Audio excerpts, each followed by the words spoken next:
Iran কাঁদছে। 3 দিনের জাতীয় শোক পালন করে শুরু হয়েছে আলী খামেনেইয়ের অন্তিম যাত্রা। দেশের সরকার আনুষ্ঠানিক বার্তায় জানিয়েছে, দেশের সর্বোচ্চ নেতার শাহাদাত রাষ্ট্রীয় কর্তব্য।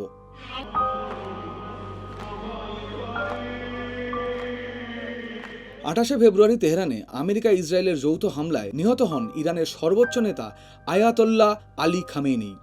সেদিনই একই সঙ্গে মৃত্যু হয় তার মেয়ে, জামাই এবং নাতনির। সেই ঘটনার 125 দিন পর শুরু হয়েছে শেষকৃত্য পর্ব।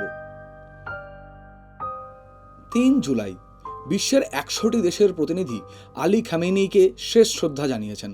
সামিল হয়েছে ভারত, পাকিস্তান, আফগানিস্তান, সৌদি আরব, ইরাক, ওমানের মতো প্রতিবেশী দেশ। আলী খামেনেইকে সম্মান জানিয়েছে চীন এবং রাশিয়ার মতো সুপার পাওয়ার। 4 এবং 5 তারিখ দেশের সর্বোচ্চ নেতাকে সম্মান জানিয়েছে আমজনতা। আলী খামেনেইর দেহ রাখা হয় তেহরানে বিশ্বের অন্যতম বৃহৎ মসজিদে। 6 জুলাই আনুষ্ঠানিকভাবে শুরু হয় শেষকৃত্য। 7 জুলাই ইরানের শিয়া স্কলারশিপ সেন্টারে নিয়ে আসা হয় শবদেহ। 8 জুলাই ইরাকে শোক মিছিল। নিজের জন্মস্থান মাশহাদে সমাধিস্থ আয়াতোল্লাহ আলী খামেনেই। শেষকৃত্যের আগে খামেনেই সহ তার পরিবারের মৃত সদস্যদের দেহ সংরক্ষণ করা হয় মেডিকেল কোল্ড স্টোরেজে। সুন্নি এবং শিয়া ইসলামের 2 সম্প্রদায়ের মধ্যেই স্বাভাবিক মৃত্যুতে শবদেহ সংরক্ষণে কোনো রকম রাসায়নিক ব্যবহার হয় না। এক্ষেত্রেও তার ব্যতিক্রম ঘটেনি।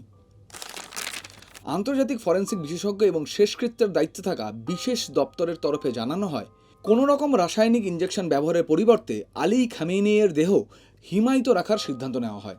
কারণ শরীরের সব তরল বের করে পরিবর্তে ফর্মালডিহাইড ব্যবহার করলে শবদেহের পবিত্রতা লঙ্ঘিত হয় এবং দেহের বিকৃতি ঘটে। 125 দিন সংরক্ষণের জন্য শবদেহ রাখা হয় 2 থেকে 4 ডিগ্রি তাপমাত্রার মধ্যে। ফলে দেহের জলশূন্যতা এবং পচন 2 প্রতিরোধ করা সম্ভব হয়। খামেনেই সহ তার মেয়ে, জামাই এবং নাতনির দেহ সংরক্ষণে এই একই পদ্ধতি অবলম্বন করা হয়েছে।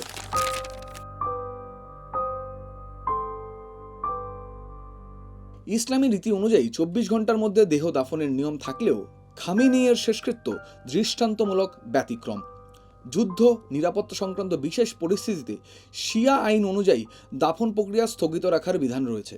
আয়াতোল্লাহ আলী খামেনেইর অন্তিম ক্রিয়ায় 4 মাসের এই বিলম্বকে আইনি বৈধতা দিতে তা প্রয়োগ করা হয়।